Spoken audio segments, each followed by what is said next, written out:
Vamos lá. Nosso curso, a Providência Divina em Ruth, né? Meu nome, Nancy Fiuza, todos, né, vocês já me conhecem, mas para quem está chegando agora.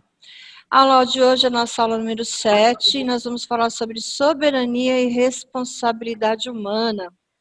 Se Deus é todo-poderoso, qual é a responsabilidade que o homem tem diante da sua soberania, diante do seu poder e diante da providência que ele diz que é certa nas nossas vidas? Bom, para a gente poder fazer uma breve revisão da aula passada, que nós falamos sobre providência e oração. Nós vimos, né, aprendemos que a oração ela não é um veículo para informar a Deus das nossas necessidades, porque Ele é onisciente, Ele conhece todas as coisas, Ele tem um conhecimento perfeito, não só de tudo que Ele criou, mas de como a sua criação caminha. Ele entra com providência, Ele entra com preservação, e Ele sabe de todas as nossas necessidades. Nós não precisamos orar para informar a Deus das nossas necessidades, dos nossos anseios, dos nossos desejos. E também a oração, a nossa oração dos crentes, dos filhos de Deus, não é para mudar os decretos. Nós não temos esse poder, né? A nossa oração, ela não muda os decretos de Deus, aqueles que foram firmados por Ele desde antes da eternidade, desde antes da criação do mundo, porque Deus é um Deus imutável. Então, nós precisamos confiar nesse atributo de Deus, na imutabilidade de Deus, porque se nós colocarmos em xeque essa imutabilidade em relação à oração, nós podemos começar a desconfiar que Deus não é tão confiável, porque Ele pode ser um Deus volúvel ou um Deus pouco sábio, que não sabe o que fez ou o que vai fazer. E aí Ele acaba escutando nós, seres criados, Ele se torna assim um ser sem sabedoria. E isso é um insulto a Deus, né? Porque nós sabemos que Deus, além de ser o Todo-Poderoso, né? Além de ser onisciente, Ele é totalmente sábio, né? Nós dizemos que Ele é onisciente, não só no sentido de conhecer todas as coisas, mas também de como aplicar este conhecimento, que é a sabedoria. Então, Ele é a própria sabedoria. Então, nós precisamos confiar nisso.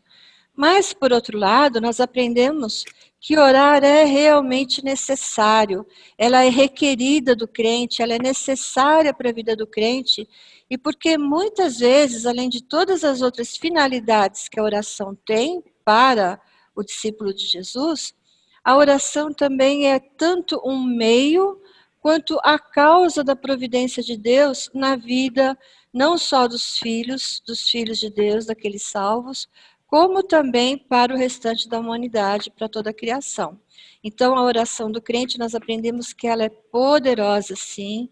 A oração do justo, lá em Tiago, ela é poderosa, não por conta da pessoa que está orando, mas por conta do poder que Deus deu à oração do crente, à oração daquele que é justo diante dele. Lembrando que essa justiça, ser justo não é ser uma pessoa certinha, mas justo é aquele que foi lavado e remido pelo sangue de Jesus e que por conta disso, por causa disso, ele pode adentrar na presença do Senhor sem culpa, sem condenação. Eu fico tão feliz quando eu falo isso e fico até arrepiada, porque vocês já imaginaram isso, né? Entrar na presença do Deus Todo-Poderoso, né, na presença do Santo, Santo, Santo, e Ele olhar para você e ver o sangue de Cristo sobre a sua vida e falar, bendito do Senhor, né? Gente, isso, a gente não tem nem palavra, né? E nós terminamos a nossa aula com esse texto do pastor Emerson Maia, que além de pastor, é um grande professor de teologia, que diz assim, a nossa oração é dirigida ao Pai, sabendo que Ele é um Pai onisciente e providente. Por isso, não pretendemos e, de fato, não podemos mudar a vontade de Deus. E, francamente, ainda que pudéssemos, ousaríamos fazê-lo? Será que faríamos algo melhor? Se você, por um instante sequer, titubear diante desta, permita-me, ridícula questão, é porque você ainda não conhece o Deus da palavra. Então é isso que nós estamos fazendo, conhecendo um pouquinho mais o Deus da palavra. Eu estou lendo um livro que chama As Coisas da Terra. Recomendo muitíssimo. Anota aí. O livro se chama Coisas da Terra. É muito bom. E ele vai falar a respeito, lá no primeiro e segundo capítulo, a respeito da Trindade. E ele vai dizer que nós podemos conhecer a Trindade de uma forma adequada, porque ela se revela a nós. Mas esse conhecimento, ele é infinito. Nós vamos continuar conhecendo a Deus infinitamente, né? Aqui e na eternidade, infinitamente. Olha só que Deus poderoso que nós temos. E hoje nós vamos ver, através da nossa aula, Soberania e Responsabilidade, a gente vai conhecer um pouquinho mais desse Deus. Esse tema da nossa aula hoje é um tema bastante extenso. E por ele ser extenso e conter algumas coisas que são um pouquinho complexas, eu resolvi dividir esse nosso tema dessa aula em 3 partes. Então, nós vamos ver a primeira parte hoje, nós vamos tentar entender essa dinâmica que existe entre soberania e responsabilidade humana dentro do capítulo 2 de Ruth. É por isso que eu pedi para vocês lerem o capítulo 2. Antes de mais nada, eu quero pedir perdão para vocês. Eu terminei esse PowerPoint ontem por volta da meia-noite. Então, eu terminei, de digitar tudo e depois eu falei, eu vou ler o texto e colocar os versículos. Mas o cansaço me venceu e eu deixei sem os versículos, tá? Então, por favor, fiquem aí com a Bíblia de vocês aberta em Ruth, porque eu vou pedindo para um ou outro ler algum pedacinho, tá bom? Do capítulo 2 de Ruth. A parte 2, nós vamos falar sobre soberania de Deus. E nessa parte a gente vai ver um pouquinho mais de doutrina a respeito da soberania de Deus. Vamos conhecer um pouquinho mais doutrinariamente falando, mas nós também vamos esmiuçar o texto de Ruth. E na parte 3, a gente vai ver mais particularmente a responsabilidade humana. Também doutrina, mas também esmiuçando um pouco o livro de Ruth, tá bom? Hoje a gente vai ficar praticamente falando a respeito das coisas que aconteceu lá no capítulo 2, que acontece lá no capítulo 2 que nós estamos lendo, estudando o livro de Ruth. Tudo bem? Vamos lá. Para variar, nós temos perguntas, né? O curso, ele se propõe a responder perguntas, e perguntas sobre a providência de Deus. Então, hoje nós temos, não para responder, mas para começar a responder, 3 perguntas. A primeira é, se Deus é soberano e providente, minhas escolhas e decisões são importantes? Deus leva em consideração as minhas escolhas nessa relação providência e responsabilidade humana? Adianta eu escolher, adianta eu tomar alguma decisão, já que Deus é o todo-poderoso, soberano, e Ele controla todas as coisas? Segunda pergunta, se Deus é soberano e providente, eu sou responsável pelos meus atos e pelas consequências deles? Se Deus já, lá nos bastidores, como a gente já vai ver, Ele já deu as suas, arrumações, então eu sou responsável pelos meus atos? As consequências eu tenho que realmente responder por elas, pelas consequências dos atos que eu pratico? E a terceira pergunta é, se Deus é soberano e providente, por que deveria eu escolher? Por que eu deveria agir? E por que eu deveria ser responsável? Eu simplesmente não poderia fazer como aquela música do mundo, falar, deixa a vida me levar, não é? Deixa o rio, deixa as águas correrem, e seja lá o que Deus quiser, lá na frente Deus vai resolver tudo? Então nós não temos a pretensão de responder essas perguntas num sentido amplo, de tirar todos os questionamentos, porque, como eu falei para vocês, como nós temos conversado, a providência divina é uma doutrina bastante complexa, que muitas vezes nós não vamos encontrar respostas. Por quê? Porque além do nosso entendimento ser pequeno diante de toda essa maravilha que Deus promove nas nossas vidas, promove na sua criação, nós também temos a nossa limitação no sentido do que a palavra está escrito. A própria Bíblia, ela se cala em alguns momentos. Se você faz perguntas para o texto, mas o texto diz assim, foi isso que Deus revelou, e ele se calou nesse momento. Então, se ele revelou até aqui, se calou aqui, então nós precisamos colocar aquilo que nós somos ensinados a fazer, a crer pela fé, de que Deus tem um propósito sobre aquilo que ele está dizendo ou sobre aquilo que ele se calou. Então nós vivemos pela fé que a palavra de Deus é a palavra de Deus, que a Bíblia é a palavra de Deus, inquestionável, sem erros, e que ela é a nossa única regra de fé e de prática. Então, quando ela se cala, é porque tem um propósito de Deus por ela se calar. E nesse momento é a nossa fé que entra em ação para honrar o Senhor e honrar a sua palavra. Então vamos lá. Vamos falar um pouquinho agora em relação ao que acontece lá em Ruth 2, porque o que nós começamos a ver no texto de Ruth 2, do capítulo 2, é essa relação, essa dinâmica dessa relação entre soberania e responsabilidade acontecendo. Mas para a gente começar a entender, para a gente ter uma visão melhor do que acontece, a gente precisa primeiro reconhecer que essa relação, soberania e responsabilidade humana, ela é evidente a partir do capítulo 2 de Ruth. No capítulo 1, a gente vê alguma coisa, assim, de soberania de Deus, de responsabilidade humana. Mas no capítulo 2 parece que a providência de Deus e essa relação entre soberania e responsabilidade parece que parece que a cortina abre e a gente começa a ter um entendimento maior. Mas, na verdade, ela não está explícita no texto, ela está nas entrelinhas do texto. Então, para a gente entender essas entrelinhas, a gente precisa compreender algumas coisas. A primeira coisa que a gente precisa compreender é esse princípio de economia que existia em Israel e que está lá em Deuteronômio 15, versículos de 1 a 10.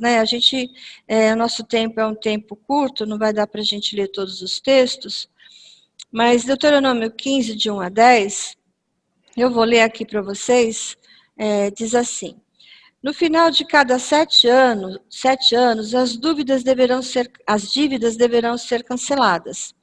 Isso deverá ser feito da seguinte forma: todo credor cancelará o empréstimo que fez ao seu próximo. Nenhum israelita exigirá pagamento de seu próximo ou de seu parente, porque foi proclamado o tempo do Senhor para o cancelamento das dívidas. Vocês poderão exigir pagamento do estrangeiro, mas terão que cancelar qualquer dívida de seus irmãos israelitas.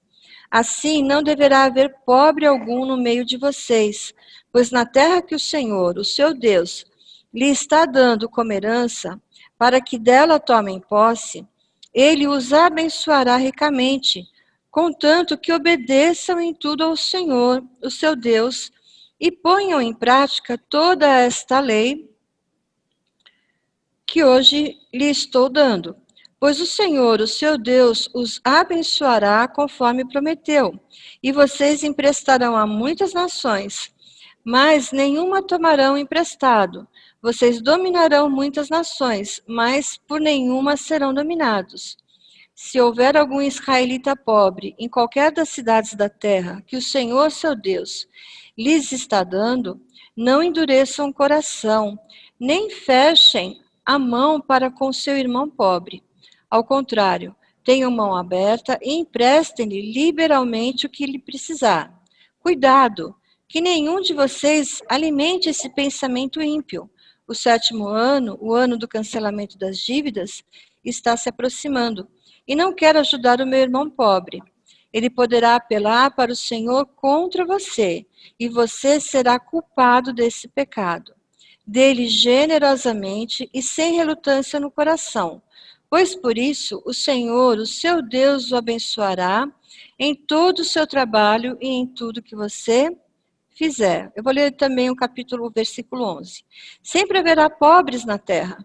Portanto, eu lhe ordeno que abra o coração para o seu irmão israelita, tanto para o pobre como para o necessitado de sua terra. Olha que Deus. Gente, isso não é providência de Deus? Não é? Olha só. O princípio de economia de Israel, que nós lemos nesse trecho da palavra de Deus, era para limitar as dívidas pessoais, porque quanto mais endividado, mais pobre a pessoa fica, não é assim? Então, esse princípio era para limitar as dívidas pessoais, era para eliminar a pobreza do meio do povo, para evitar a dívida nacional, tanto é que vocês vão ver aqui que Israel poderia emprestar para outras nações, abençoar as outras nações, não é? Porque só empresta quem não tem dívida, não é assim que funciona, né? E para tratar sabiamente das necessidades legítimas dos pobres. Jesus falou, né? Sempre haverá pobres entre nós, sempre haverá pobres nesse mundo. Então, esse princípio de economia em Israel era para que esses pobres, esses necessitados que iriam existir na terra, que não era uma nação triunfalista como nós vemos hoje em dia, né, de que pobre de que crente quando fica pobre é porque não tem fé, não é isso? Lá não. Lá o Filho de Deus, o Filho da terra, a nação escolhida, dentro dessa nação escolhida, haveriam pessoas realmente pobres e necessitadas. Então existia esse princípio de economia em Israel. Isso é providência de Deus e é providência no sentido de provisão. Deus está criando um sistema de previdência para que não haja necessidades, para que as necessidades sejam realmente supridas dentro do povo. Então, nós temos, né, esse ponto para entender, e nós temos também um outro ponto que a gente precisa lembrar, que é essa assistência aos mais vulneráveis, que era a lei da colheita, né, da coleta lá, esqueci o termo agora, desculpa, meninos, que era a questão de que os servos, os trabalhadores, eles iam colhendo as espigas, colhendo as uvas, e eles iam no meio e deixando as laterais, as sobras, para que o estrangeiro, o órfão e a viúva, eles viessem e fossem também recolhendo para o seu sustento. Nós temos isso lá em Deuteronômio 19, 9 e 10, e também no capítulo 24, de 17 a 21. Nós não vamos ler por causa do nosso tempo, mas está aí para você ler depois. Então, essa lei da coleta, ela beneficiava realmente aquela pessoa que estava numa situação de muita necessidade. O estrangeiro que veio para Israel, mas ele podia vir como Ruth veio, né, sem família, ou podia vir sozinho, ou podia vir com a sua família, mas ainda não estava totalmente dentro da terra, já estabelecido na terra, então ele ainda não tinha o seu trabalho, ainda não estava produzindo, mas ele foi recebido, né, pelo povo. Então ele ainda é um estrangeiro, mas ele é recebido. Pelo órfão, que provavelmente ficou órfão numa situação que não há ninguém da família que pudesse recolher esse órfão. Nós temos o caso, né, vemos o caso de Esther, que ficou órfão e teve um primo que a adotou, né? Lá no livro de Esther a gente vai ter essa informação.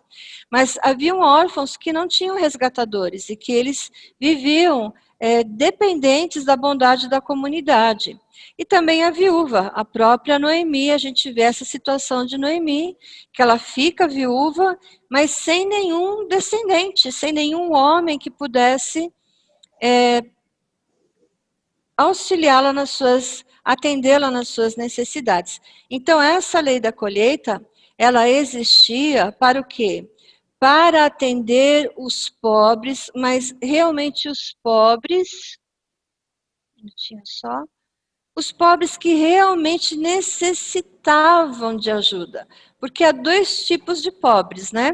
Que a gente vai assim, lembrar agora. São aqueles pobres que realmente ficaram pobres por conta de necessidades reais, por conta de problemas reais, por conta de questões reais que estão fora da mão deles de resolverem. E não importa qual foi o problema, né? É uma consequência real. E tem aqueles pobres que são pobres porque são preguiçosos, porque não querem trabalhar, porque não têm vontade de superar. Então, a lei, ela via esses pobres realmente que estavam nessa questão de necessidade e que precisariam trabalhar. Então, a gente vai ver lá na responsabilidade humana, na parte 3, a questão do trabalho, que é muito interessante, que Deus provê através do trabalho, da nossa responsabilidade de trabalhar. O que nós temos de problema em RUT 2, que poderia ser um problema, nessa questão de soberania, responsabilidade e obediência a essa lei da colheita, é que a lei da colheita era uma lei facultativa, porque ela não tinha punição para o descumprimento. Então a lei ela foi colocada, mas era uma lei de caridade, vamos dizer assim. O dono do campo poderia ou não obedecer essa lei. Estava a sua decisão de obedecer ou não. Então, no caso de um campo, por exemplo, quando chegava o tempo da colheita,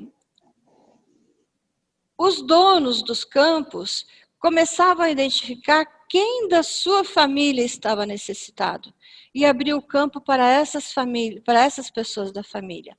Ou então ele conhecia um estrangeiro, já conhecia a história dele e abria para esse estrangeiro, abria para esse órfão. Então, às vezes a gente lê a Bíblia e a gente acha que esse campo era aberto para todo mundo, não é? E que qualquer um entrava. Não, o campo, a relação do dono do campo com as pessoas pobres que iam fazer a respiga, eles tinham uma relação de familiaridade, de amizade, de conhecimento. Mesmo porque, na época da colheita, o que acontecia, muitas vezes, que a gente vai ver ali na história, é que haviam invasões nesses campos. Então, e como eram muitos campos, um perto do outro, havia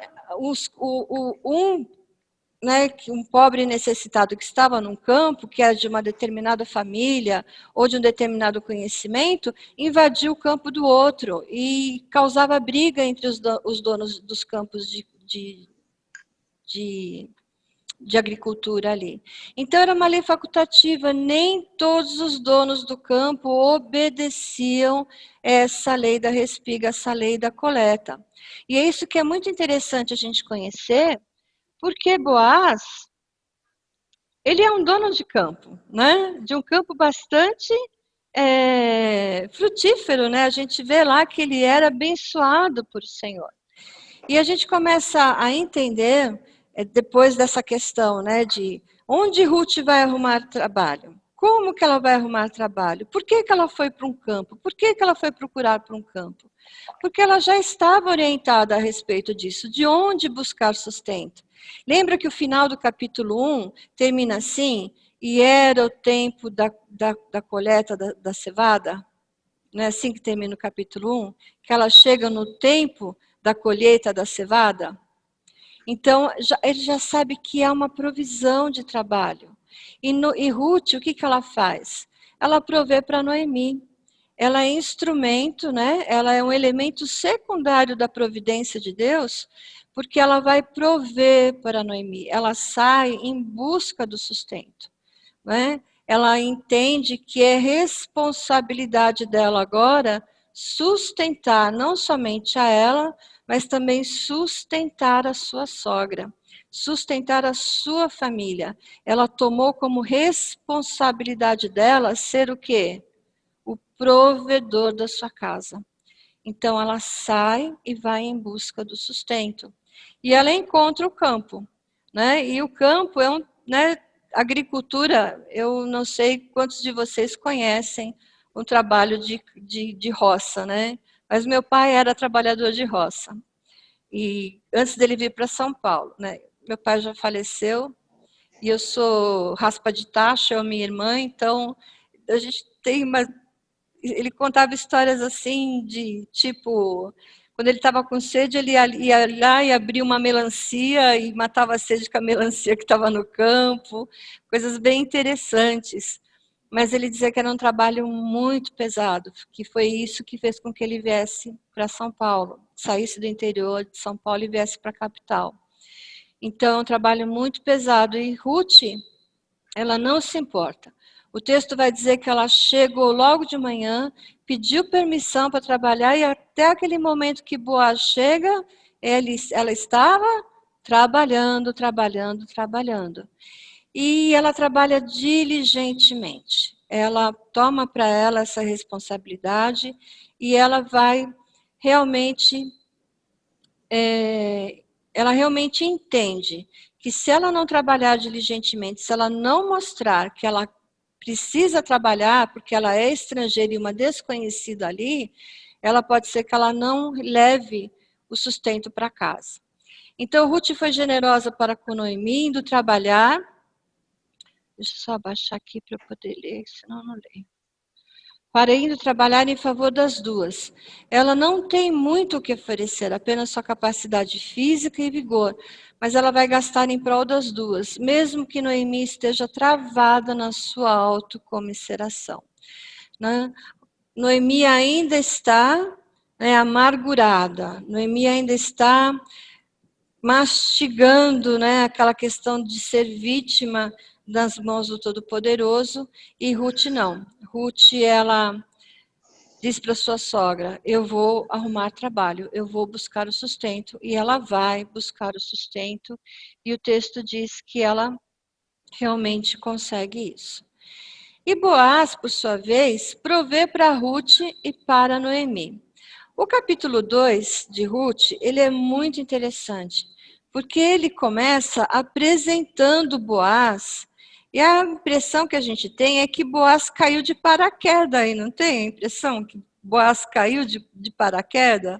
Está falando da questão, capítulo 1 termina dizendo que Ruth está viúva, está desprovida de marido, de filhos, de descendentes, que está com uma nora gentia, que está amarga, e de repente o capítulo 2 começa dizendo que Noemi tinha um parente por parte do marido, que era um homem rico e influente, e que pertencia ao clã de Elimeleque e chamava-se Boaz.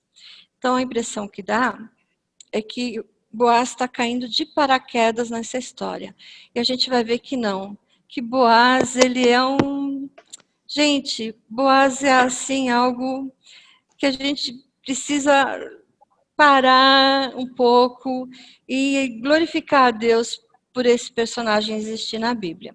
Mas a gente não vai falar muito de Boaz hoje no sentido cristológico, que a Amanda está aí esperando faz um tempinho para saber como é que é essa coisa, de Boaz e Ruth ser um casal tipológico da relação Cristo e Igreja. Nós vamos ver isso um pouquinho mais para frente.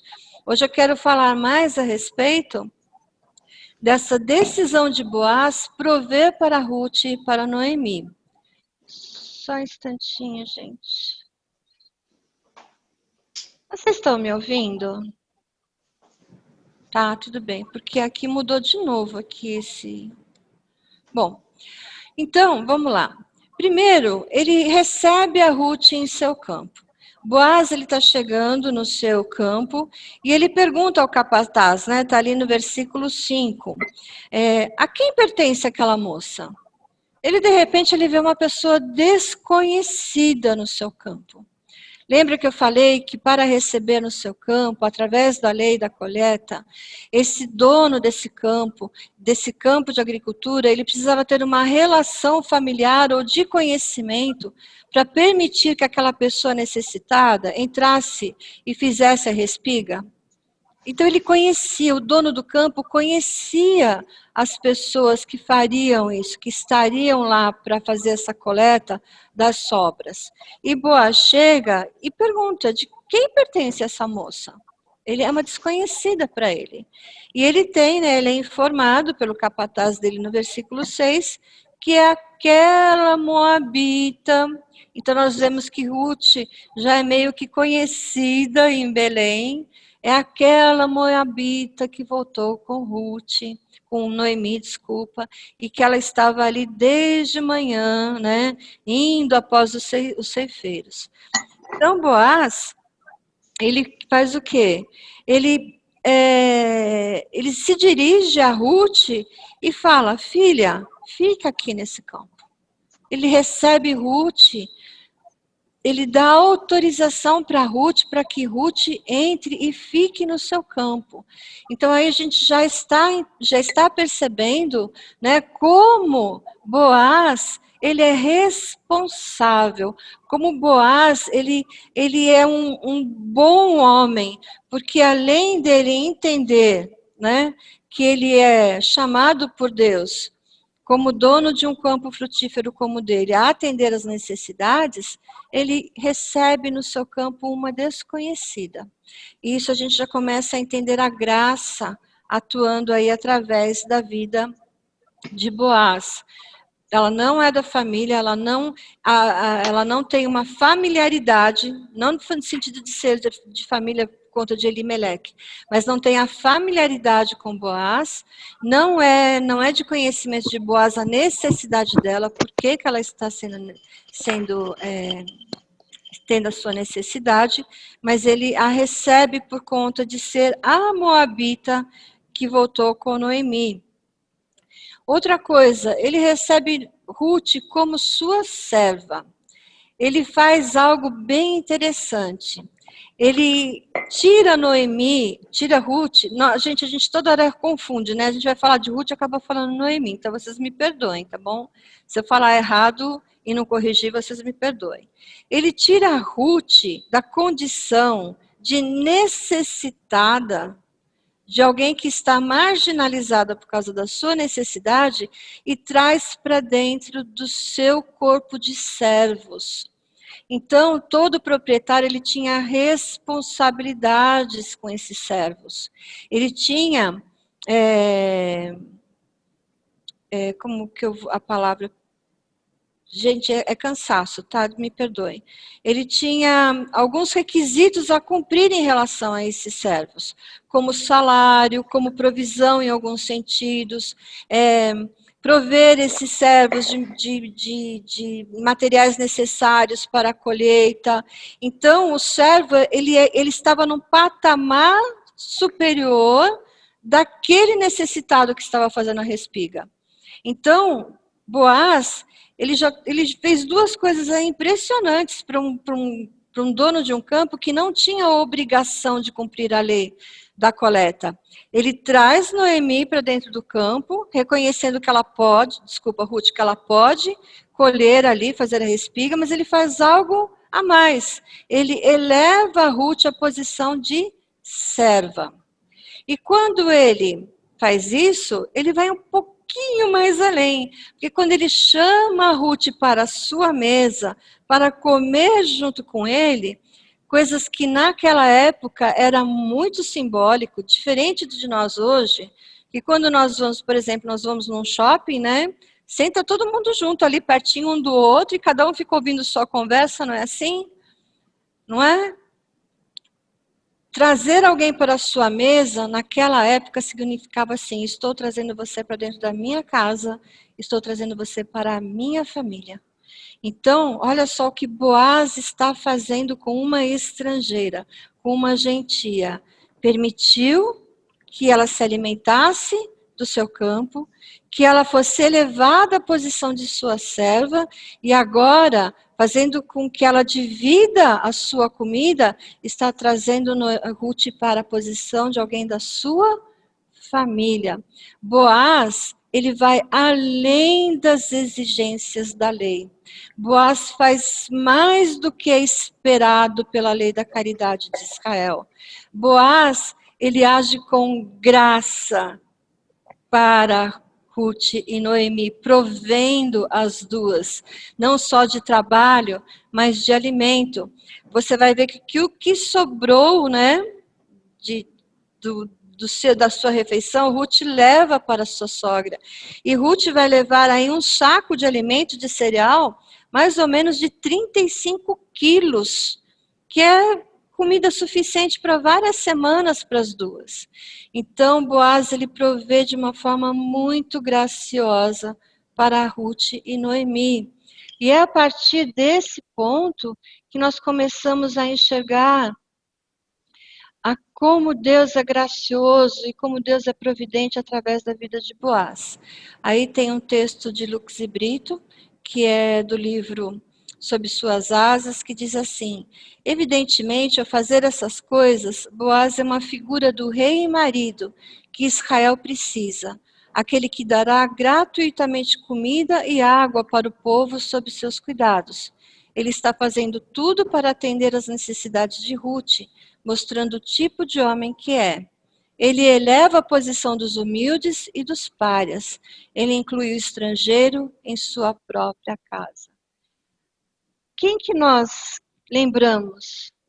De quem nós lembramos? Quem é que elevou o gentil a uma condição de graça e de justiça? Quem é que eleva os humildes? Quem é que eleva a posição dos párias? Quem é que inclui o estrangeiro em sua própria casa? De quem que nós lembramos? De Jesus Cristo. Nós lembramos de Jesus Cristo. É por isso que Boaz, ele é um tipo de Cristo no Antigo Testamento. É o homem, né? É um tipo de... É uma pessoa que nós olhamos e nós podemos enxergar a obra de Cristo ali nesse homem. Boaz é essa figura de rei e marido. Então, quando nós olhamos para Boaz e para Ruth, nós podemos entender essa tipologia, né? De Boaz e Ruth como esse casal que vai se formar um pouquinho lá na frente, e Jesus e sua igreja, Jesus e a sua noiva. E a gente vai falar bastante disso em outra oportunidade.